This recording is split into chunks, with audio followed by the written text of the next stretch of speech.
Akashvani eight 90।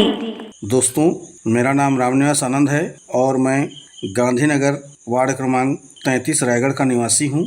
दोस्तों, गांव में अभी लोग आकाशवाणी सुनते हैं। आकाशवाणी आज भी लोगों में रची बसी हुई है। पहले रेडियो ही देश दुनिया के बारे में जानने का एकमात्र साधन हुआ करता था। तब ना टीवी होता था और ना अखबार। गांव में पंचायती रेडियो हुआ करते थे, जहां सभी लोग एक साथ बैठकर सुनते थे। खेती बाड़ी की बातें, लोक संगीत, फिल्मी गाने और समाचारों का बहुत क्रेज हुआ करता था। दूर दराज के क्षेत्र में लोग रेडियो पर खबरें और कार्यक्रमों का बेसब्री से इंतजार करते थे। लेकिन आप रेडियो ऐप के माध्यम से कभी भी कहीं भी रेडियो में प्रसारित होने वाले कार्यक्रम को सुन सकते हैं। आकाशवाणी में विशेष रूप से कृषि क्षेत्र के किसानों को स्थानीय भाषा में खेती बाड़ी से जुड़ी जानकारी देकर उनसे जुड़वा स्थापित किया। साथ ही विभिन्न विषयों पर जानकारी, शिक्षा और संस्कार प्रदान करता है, जिस यह एक विश्वसनीय स्रोत बन जाता है। भले ही आज ऐप में आकाशवाणी उपलब्ध हो, लेकिन यह अभी भी